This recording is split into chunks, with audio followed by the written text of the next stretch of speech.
I arrived early to my in-laws' Christmas party, heard my wife giggling, I'm 3 weeks pregnant with my boss's baby.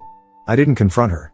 3 weeks later, I served divorce papers while the FBI took her lover away in handcuffs. I'm Ryan Mitchell. And this is the story of how I died and came back to life, all in the span of 60 seconds on Christmas Eve. I'd left work early. Traffic was lighter than expected, so I pulled into my in-laws' driveway at 4:17 p.m. instead of the planned 6 o'clock. The plan was simple: surprise Emma, help set up for dinner, maybe sneak a few of Patricia's cookies before the family arrived. The house looked warm. Golden light spilled from the kitchen windows, and I could see shadows moving inside. I grabbed the gifts from the back seat, carefully wrapped, ridiculously expensive watch for Emma that I'd saved up for, and walked up the driveway. That's when I heard the laughter. Emma's voice, bright and sharp, cutting through the winter air. The kitchen window was cracked open despite the cold, probably to vent the oven heat. I was about to call out, to announce myself like some idiot in a sitcom, when I heard my name. Ryan has no idea, Emma said. There was this lightness in her voice. Like she was discussing vacation plans. I stopped walking. Just stood there in the snow, gifts in my hands, breath fogging in the December air. Patricia's voice responded. When are you going to tell him? I'm not, Emma laughed. Actually laughed. Why would I? Derek and I have it all figured out. We'll wait until January, after the holidays, after his guard is completely down. Then I'll file. Ryan gets blindsided, I get the house. My fingers went numb. Not from the cold. And the pregnancy? Patricia asked. I could hear the smile in her voice. The conspiratorial tone of someone fully invested in a secret. 3 weeks along. Emma's voice dropped to something almost giddy. Derek's thrilled. He's already talking about us getting a place together once his divorce is finalized. Something bigger than what Ryan could ever afford. Does Ryan suspect anything? God, no. Emma's laugh was sharper now. Cruel in a way I'd never heard from her before. He's so reliable it's boring. Works his ass off, comes home tired, never questions anything. I could probably tell him I'm working late every night and he'd just nod and ask if I needed dinner saved. Patricia made a humming sound. Agreement. Approval. He's going to be devastated, Patricia said. Not with sympathy. With satisfaction. He'll survive. Ryan always does. He's the type who just accepts things. He won't even fight for the house. He'll probably just sign whatever papers I put in front of him. I should have burst through that door. Should have screamed. Should have thrown those gifts through the window and demanded answers. But I didn't. Instead, I stood there in the snow, 20 feet from the kitchen window, and felt something inside me go completely cold. Not hot rage. Not explosive anger. Just this vast, empty coldness that spread through my chest like ice water. 11 years of marriage. 11 years of working overtime so she could finish her degree. Of supporting her career moves. Of building what I thought was our life, our future, our home. Gone. Erased in 60 seconds of overheard conversation. I walked back to my car. Quietly. Like a ghost. Placed the gifts in the passenger seat and sat there, engine off, staring at that warm house with its golden windows and its rotting core. My phone buzzed. Emma, where are you? Thought you'd be here by now. Red heart emoji. I stared at that heart emoji. Felt nothing. Then I did something I'd never done before in 11 years. I lied to my wife. Work emergency. Server crash. Going to be late, maybe 8 or 9. So sorry, babe. Tell your mom I'll make it up to her. 3 dots appeared. Disappeared. Appeared again. No problem. Take your time. Love you, 2 hearts emoji. I drove to my brother Cameron's apartment across town. Didn't call first. Just showed up and knocked until he answered, looking confused in sweatpants and a Bears jersey. Ryan? What? She's pregnant, I said. My voice sounded strange. Flat. With her boss's baby. I heard her telling Patricia. They're planning to divorce me in January and take the house. Cameron went very still. He's a private investigator. He's seen enough crap to know when someone's serious. Come inside, he said quietly. And tell me everything. That night, as Emma slept beside me with her hand on her stomach, I lay awake staring at the ceiling. And that's when I realized, I wasn't going to scream. I was going to dismantle her world, piece by piece. Christmas morning, I woke up at 6 a.m. to Emma kissing my shoulder. Merry Christmas, she whispered, smiling like she hadn't just planned my destruction 12 hours earlier. I smiled back. Kissed her forehead. Merry Christmas, babe. We opened presents in our pajamas like we had every year since we got married. I watched her unwrap that expensive watch, the one I'd worked overtime for, and her face lit up with what looked like genuine joy. Ryan, you didn't have to. I wanted to, I said. And I meant it. Past tense. The man who bought that watch 3 weeks ago was dead. I was something else now. She hugged me. I hugged her back. Felt her stomach press against mine, flat still, but not for long. Not my kid. Not my problem. Not anymore. December 26th, 9 a.m. I sat across from Theodore Morrison in his law office downtown.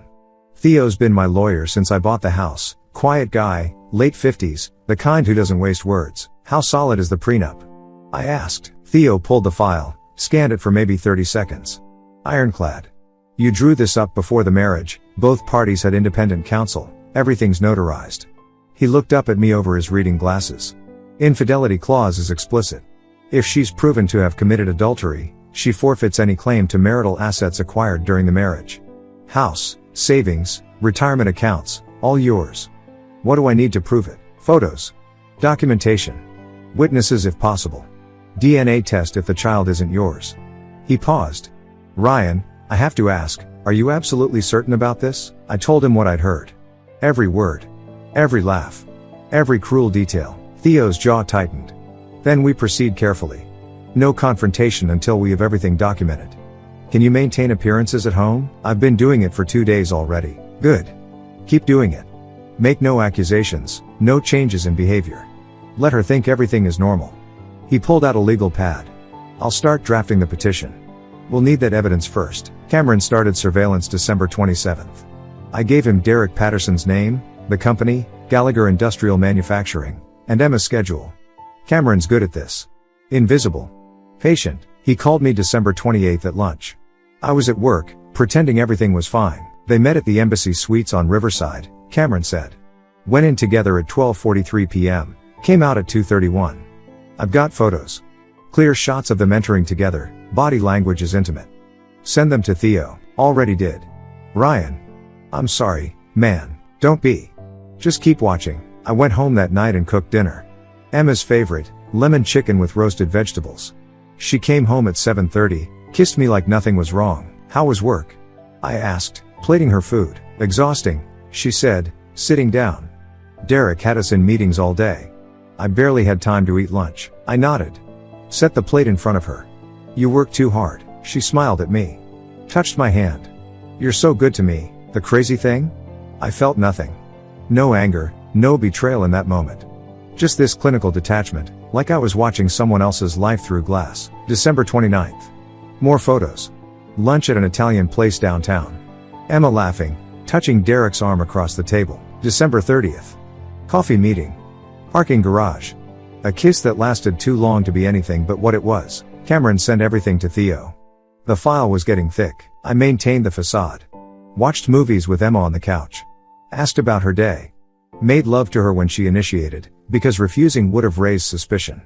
It was the most hollow I'd ever felt. December 31st, 2:13 a.m. My phone buzzed on the nightstand. Emma was asleep, breathing softly beside me. Cameron, call me. Now. Don't care what time it is. I slipped out of bed, went to the bathroom, turned on the fan for noise cover. What is it, Ryan? Cameron's voice was tight. Urgent. You need to see this. I've been tracking Derek's movements, and something felt off. Guy's erratic. Meeting with accountants at weird hours, carrying locked briefcases to meetings that aren't on his public calendar. So I did some digging. Called in a favor from a forensic accountant I know. Had her look at Gallagher Industrial's public filings, cross-reference some expense reports Derek submitted, stuff that's public record for board members. My heart started pounding. Cameron, your wife's problem just became her boss's prison sentence, Cameron said. Derek Patterson isn't just a cheater. He's been embezzling millions from Gallagher Industrial Manufacturing. I've got evidence of shell companies, falsified expense reports, offshore account transfers. This isn't just an affair, Ryan. This is federal fraud. I stood there in my bathroom at 3 a.m., phone pressed to my ear, and felt the strangest sensation. I smiled. How much? I asked. Preliminary estimate? North of 4 million. Probably more if we dig deeper. Send everything to Theo. And Cameron? Yeah? Derek Patterson has a wife, doesn't he? There was a pause. Then Cameron said quietly, Claire. Married 15 years. 2 kids. She deserves to know, I said. And I think we're going to need her help. January 2nd. I sat in my car outside Gallagher Industrial's headquarters, watching employees filter in after the holiday break. Somewhere in that building, Emma and Derek were probably already planning their next hotel visit. I had Claire Patterson's home address. Cameron had pulled it from public records, a colonial in the suburbs, good school district, basketball hoop in the driveway. The kind of house you raise kids in. The kind of life you build over 15 years. The kind of life Emma and Derek were actively destroying. The ethical question kept gnawing at me. Did I have the right to blow up Claire's world? She didn't know me. Didn't ask to be dragged into this. But then I remembered Emma's laugh. He's so reliable it's boring. Claire deserved the truth. Same as I did. January 3rd, I assembled the package. Nothing about the embezzlement, not yet. Just the affair evidence. Photos of Derek and Emma at the hotel, the restaurant, the parking garage. Timestamps. Locations. A burner phone number I'd picked up that morning. I included one typed note: "Your husband is having an affair with my wife. I'm sorry you're learning this way. If you want to talk, call this number. You deserve better than lies." Someone who understands. I dropped it at her doorstep at 6 a.m., rang the bell, and left before anyone answered. The burner phone rang January 4th at 2:37 p.m. "This is Claire Patterson." Her voice was controlled. Measured. But I could hear the tremor underneath. "Is this real?" "Yes." Silence. Then, "How long?" "At least 4 months that I know of." "Probably longer. How did you find out?" I told her. Not everything, not the embezzlement yet, but enough. Christmas Eve. The overheard conversation. The pregnancy. More silence. When she spoke again, her voice was different. Colder. "I want to meet you." We met January 5th at a coffee shop 40 minutes outside the city. Neutral ground. I got there early, sat in the back corner, watched her walk in at exactly 11 a.m. Claire Patterson was tall, athletic build, dark hair pulled into a practical ponytail.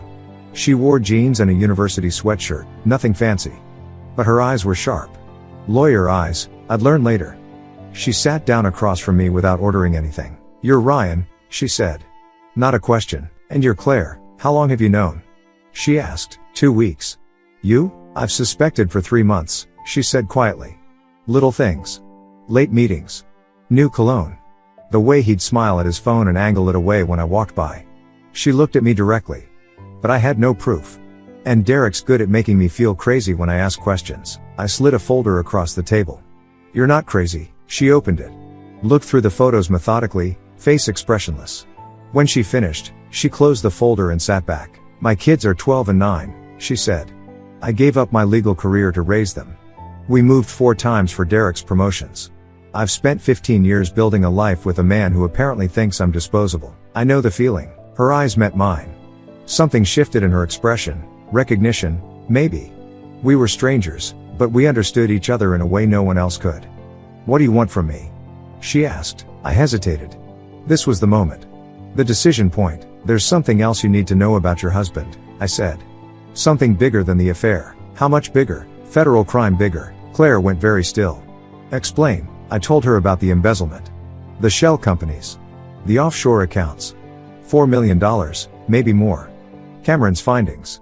The forensic accountant's preliminary assessment. She listened without interrupting. When I finished, she was quiet for a long time. "You have proof?" she finally asked. "Enough to start an investigation. Enough to bury him if it goes to the right people." "The FBI?" "Yes." Claire looked out the window, jaw working. When she turned back, her expression had transformed into something I recognized because I'd seen it in my own mirror. Pure. Calculated. Fury. "I used to work at the U.S. Attorney's Office," she said. "Before the kids. I still have contacts. People who owe me favors." She pulled out her phone, scrolled through contacts. "I know someone at the FBI's Financial Crimes Division. If what you're telling me is accurate, they'll move fast." "What are you thinking?" She looked at me with those sharp lawyer eyes and smiled. It wasn't a nice smile. "I'm thinking we coordinate," she said. "Your divorce papers. My divorce papers. FBI arrest. All the same day. All at once. Maximum impact, minimum chance for them to prepare or hide assets." "When?" Claire checked her calendar. "January 15th. 2 weeks from today. That gives the FBI time to review evidence and prepare, gives our lawyers time to have papers ready." She looked up. "We hit them so hard they don't have time to breathe." I felt something unlock in my chest. Not quite satisfaction, not yet. But close. "Your lawyer serves Derek at home," I said slowly, working through logistics. "My lawyer serves Emma at work." "In front of him, at Gallagher Industrial," Claire said, catching on. "In front of colleagues. In front of everyone." And the FBI? Claire's smile widened. Arrives 30 minutes later. Arrests Derek in the parking lot as he tries to leave. She extended her hand across the table. January 15th. We end them both. I shook her hand. Her grip was firm. Certain, to justice, I said. She raised her coffee cup. I raised mine. They met with a soft clink. To watching them burn. January 8th through 14th was the longest week of my life. Not because it was hard to maintain the facade. That part was almost easy now. The difficulty was in the waiting. Knowing what was coming. Watching Emma move through our house like she owned it, which, legally, she didn't, and knowing that in 7 days, 6 days, 5 days, her entire world would detonate. She grew more careless as the week progressed. Working late became her default. She'd come home at 9, sometimes 10, smelling like hotel soap and someone else's cologne. I'd ask how her day was. She'd kiss my cheek and say exhausting and disappear into the shower. I'd sit on the couch and feel nothing. Well, not nothing. Satisfaction, maybe. Cold and patient. Claire moved fast with her FBI contact. She called me January 9th. They're interested, she said. Very interested. I sent them Cameron's preliminary findings. They want a meeting. When? Tomorrow. Can your brother make it? Cameron met with the FBI January 10th. I wasn't there. Better if I stayed removed, but he called me afterward. They're running with it, he said. Assigned 2 agents. They've already started pulling Gallagher Industrial's financials. The shell companies Derek set up? Amateur hour. They're going to nail him. How long until they move? They want to arrest him the 15th. Same day as your plan. Everything was aligning. Perfectly. Inevitably. January 14th. Final preparations. Theo called at 8 a.m. Process server is confirmed for tomorrow, 11 a.m. She'll ask for Emma by name at the front desk, get escorted to wherever she is. Should be in front of witnesses. Good, Ryan. Theo paused. Once this happens, there's no going back. You're sure? I thought about Christmas Eve. About Emma's laugh. About 3 weeks pregnant with another man's child. I've never been more sure of anything. That night, Emma came home at 7 p.m. Early, for once. She made dinner, pasta, nothing fancy, and we ate at the kitchen table like a normal couple. You've been quiet lately, she said, twirling spaghetti on her fork. Work's been busy. You seem distant. I looked at her across the table. This woman I'd loved for 11 years. This stranger who'd planned my destruction over Christmas cookies. Just tired, I said. I'll be fine. She reached across and squeezed my hand. I love you, you know. I know. It was the last lie I'd let her tell me. January 15th, 10:45 a.m. I sat in my office downtown, phone on my desk, watching the clock. Cameron was positioned outside Gallagher Industrial with a telephoto lens. Claire was at her lawyer's office, ready to move. Theo was on standby. Everything hinged on the next hour. 10:58 a.m. Cameron texted. Process server just entered building. 11:03 a.m. They're bringing her to conference room. Derek's there. 3 other executives. My heart was pounding now. First real emotion I'd felt in weeks. 11:07 a.m. Server just walked in. I imagined it. The conference room. Emma sitting next to Derek, probably close enough that people were starting to notice. The door opening. A woman in business attire asking, Emma Mitchell? 11:09 a.m. She's reading it. The papers. Divorce petition citing adultery. Naming Derek Patterson specifically. Stating she's pregnant with his child. Every detail laid bare in legal language, in front of her lover and her colleagues and everyone who thought she was professional. 11:12 a.m. Cameron sent a photo. Emma's face, frozen in shock. Mouth open. Derek beside her, pale as paper. 2 executives staring. The process server walking away, job done. It was beautiful. 11:18 a.m. Derek's leaving. Heading to parking lot. 11:24 a.m. FBI just arrived. 3 vehicles. 11:27 a.m. They're arresting him. Cuffs. Reading rights. Holy crap, Ryan. 11:29 a.m. Another photo. Derek Patterson in handcuffs, FBI agents on either side, being walked to an unmarked sedan. In the background, Emma visible through the building's glass doors, watching. My phone started buzzing. Emma calling. I declined it. She called again. Declined. Again. Declined. By 11:45, she'd called 17 times. I blocked the number. Cameron, news vans just showed up. Someone tipped them off. That someone was me. Anonymous call 30 minutes ago. Cameron, buildings in chaos. Emma's trying to leave but HR stopped her. Security's escorting her to an office. 11:52 a.m. She's fired. They just walked her out with a box. She's standing in the parking lot. Looks like she's crying. I stared at that message for a long time. Felt nothing. No. That's not true. I felt satisfied. My phone rang. Not Emma this time. Patricia. My mother-in-law. The woman who'd laughed about me being too trusting. I stared at her name on the screen. Then I answered. Patricia, I said calmly. I'm glad you called. There's something I need to tell you. Your daughter is pregnant with another man's child. Her boss Derek Patterson, the one who's being arrested for embezzlement as we speak. I heard you both that night. Christmas Eve. Every word. Every laugh. You knew what she was planning, and you helped her. Silence on the other end. Now watch what happens, I said, when you underestimate someone. I hung up. Then I opened my laptop and pulled up the email I'd drafted last night. Attached to it, the audio recording I'd made Christmas Eve, standing outside the kitchen window with my phone recording every word, and photos of Emma and Derek together. Recipients: Patricia's church leadership, her book club coordinator, her charity board, every social circle she'd built over 30 years. Subject line: the truth about Patricia Calloway and her daughter. My finger hovered over the send button. I clicked send. The email disappeared into the void. 37 recipients. Every person Patricia Calloway had smiled at while knowing her daughter was destroying my marriage. My phone rang again. Patricia. I let it go to voicemail. She called 5 more times in 10 minutes. Each one went unanswered. Then came the text: Ryan, please, we need to talk. This is insane. Emma is hysterical, please. I deleted it without responding. By 1 p.m., the news had spread. Not just the emails, those would take time to percolate through Patricia's social circles, but the Derek Patterson arrest. Local news was running it. Gallagher Industrial Executive arrested on federal embezzlement charges.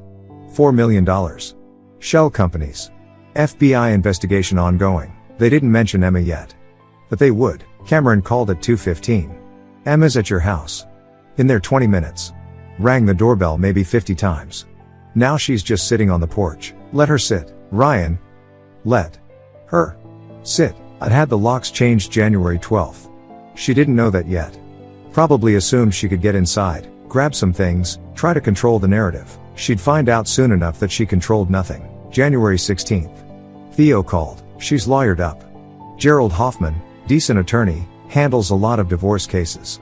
He's already trying to negotiate. No negotiations. He's claiming the pregnancy changes things.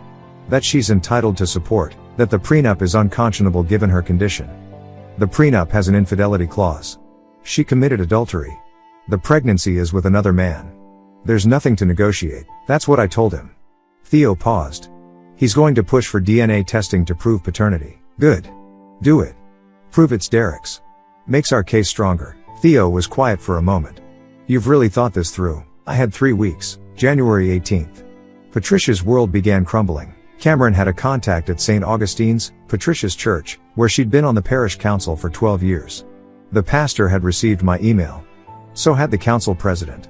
So had the women's ministry coordinator. They held an emergency meeting January 17th. Patricia was asked to resign January 18th. She refused. They voted her out anyway.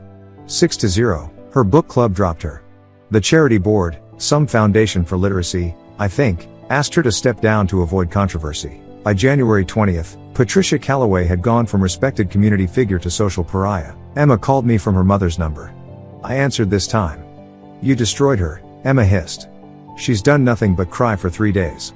Her friends won't return her calls. The church, Ryan, they won't even let her volunteer anymore. She knew, I said calmly. Christmas Eve. She knew what you were planning and she encouraged it. She called me boring. She laughed about me being too trusting. She helped you plan to steal my house. I wasn't going to. Don't lie to me, I said. Not anymore. You've lost that privilege. Silence. You've ruined my life, she whispered. No, Emma. You did that yourself. I just made sure everyone knew about it. I hung up. February 3rd. DNA results came back. 99.9% probability Derek Patterson was the father of Emma's child. February 10th. Gallagher Industrial fired Emma officially. Violation of ethics policy, having an affair with a superior, creating hostile work environment, associating with employee under federal investigation. February 15th. Derek was denied bail. Flight risk. Assets frozen pending investigation. February 28th. Divorce hearing. Emma showed up with Gerald Hoffman. She'd lost weight. Dark circles under her eyes. 4 months pregnant now, barely showing but visible if you knew to look. She wouldn't meet my eyes. Hoffman tried everything. Argued the prenup was signed under duress. Argued Emma's pregnancy made her vulnerable. Argued I had a moral obligation to provide support. Theo demolished every argument. Presented the prenup, notarized, both parties had independent counsel, no duress. Presented the photos. Presented the DNA test.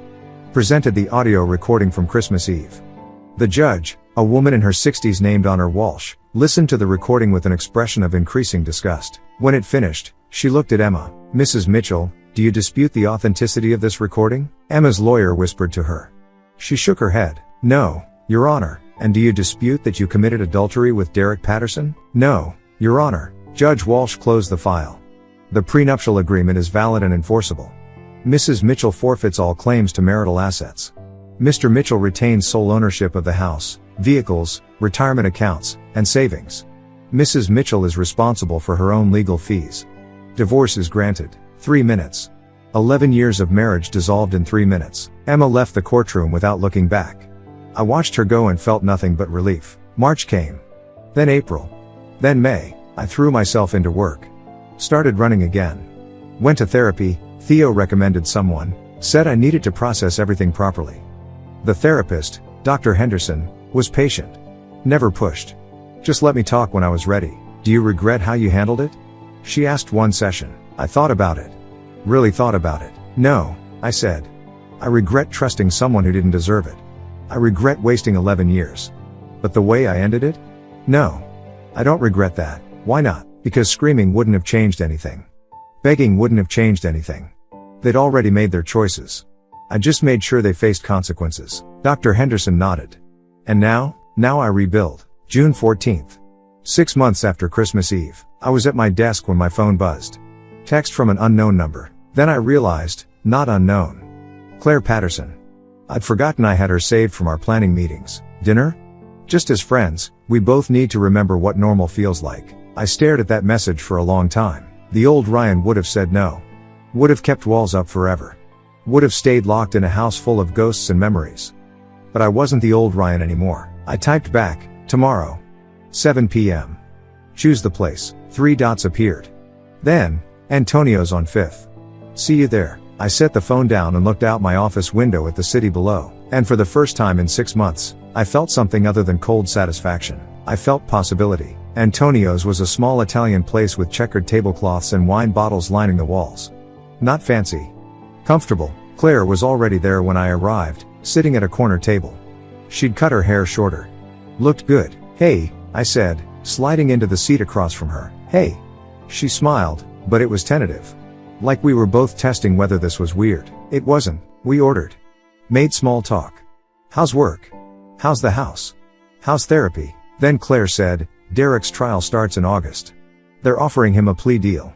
8 years if he cooperates. Is he taking it?" "His lawyer says yes." She took a sip of wine. 8 years. The kids will be 20 and 17 when he gets out. How are they handling it? Better than I expected. Therapy helps. And honestly, they're relieved not to deal with his mood swings anymore. Turns out embezzling millions makes you a pretty terrible father. We talked for 2 hours. About everything. The divorces. The rebuilding. The weird guilt that came with relief. The unexpected freedom. When the check came, Claire grabbed it. "My turn next time," I said. She looked at me. "Next time, if you want." "Yeah," she said quietly. "I want." Next time became a regular thing. Coffee every Sunday. Lunch when our schedules aligned. Long walks through the park near her house where her kids played soccer. I met them in August. 12-year-old Foster, who loved basketball and wanted to be an architect. 9-year-old Isla, who talked non-stop about her science project on volcanoes. They were good kids. A little wary of me at first, which was fair. But Foster warmed up when I helped him with his jump shot. Isla showed me her entire rock collection. Claire watched from the porch, smiling. "They like you," she said later, after I'd left and she called me on the drive home. "I like them. That scares me a little," she admitted. "Me too." But we kept going anyway. Fall arrived. Claire started working again, consulting for a law firm, part-time, easing back into her career. I helped her study for the bar refresher course. She helped me repaint my living room. One night in November, we were on my couch watching some terrible action movie when she turned to me and said, "I'm terrified of this." "Of what?" "This. You. Us." She gestured between us. I spent 15 years married to someone who lied to my face. How do I trust this is real? I thought about Emma. About cold Christmas Eve betrayals and 3 weeks pregnant. You don't, I said. Not at first. You just choose to try anyway. Claire was quiet for a long time. Then she kissed me. It felt like starting over. It felt like healing. December came around again. 1 year since that night. I stood in my kitchen, the kitchen Emma used to own half of, and didn't feel haunted anymore. Claire came over for dinner. We cooked together. Pasta again, because apparently I'd developed a thing for Italian food. Foster and Isla were at their grandparents' for the weekend. After dinner, I told Claire about Christmas Eve. The full story. Standing in the snow with gifts in my hands. Hearing my wife laugh about destroying me. That's when you decided? She asked. That's when I stopped being the person who'd let it happen. She reached across the table and took my hand. I'm glad you evolved. Me too. Spring came. Then summer. Claire and I fell into something that felt less like dating and more like building. Her kids started calling me Ryan instead of Mr. Mitchell. Small victory, but it mattered. One Saturday in September, 2 years after the divorce, I took Claire to the park where we'd first had coffee as co-conspirators. Different bench. Different season. Different people. I have something for you, I said. She looked confused until I pulled out the small box. Ryan. I know it's fast. I know we're both still healing. But Claire, you're the person I want to keep healing with. I opened the box. Simple ring. Nothing flashy. Marry me. She stared at the ring. Then at me. Then she laughed, this surprised, delighted sound. Yes. God, yes. We got married that December. Small ceremony. Cameron was my best man. Foster and Isla stood with Claire. No elaborate production. Just two people who'd survived betrayal choosing each other. I thought about Emma sometimes. Heard through the gossip chain she was working retail somewhere on the south side. Single mother. Derek was still in prison. Patricia had moved to Arizona to escape the whispers. I didn't feel triumphant about it. Just distant. Like it had happened to someone else. 2 years and 4 months after Christmas Eve, I stood in the house Claire and I had bought together, new place, new memories, and watched the sunset through our kitchen window. Foster was teaching Isla how to make pancakes. Claire was reading on the couch. The dog we'd adopted last month was asleep at her feet. It was ordinary. Simple. Real. My phone buzzed. Email notification. I glanced at it reflexively. Sender, Emma Mitchell. Subject, I'm sorry. I looked at it for maybe 3 seconds. Then I deleted it without opening it. Claire looked up from her book. Everything okay? Yeah, I said. And I meant it. Everything's perfect. I'm Ryan Mitchell. When my world shattered that Christmas Eve, I didn't break. I evolved. Emma thought she could erase 11 years with lies and betrayal. Instead, she erased herself from my story. And I'll never apologize for choosing dignity over desperation. For choosing justice over being someone's fool. For choosing to rebuild instead of self-destruct. I didn't win by screaming. I won by surviving. By refusing to let betrayal define me. By building something better from the ashes. The best revenge wasn't destroying their lives, though I did that, thoroughly and legally. The best revenge was this, standing in my kitchen with the woman I love, surrounded by family we chose, living a life Emma and Derek will never touch. They took 11 years. I took back the rest, and I've never looked back. Thank you so much for watching until the end. If you really like our videos, please don't forget to like, share, and subscribe. Have a great day.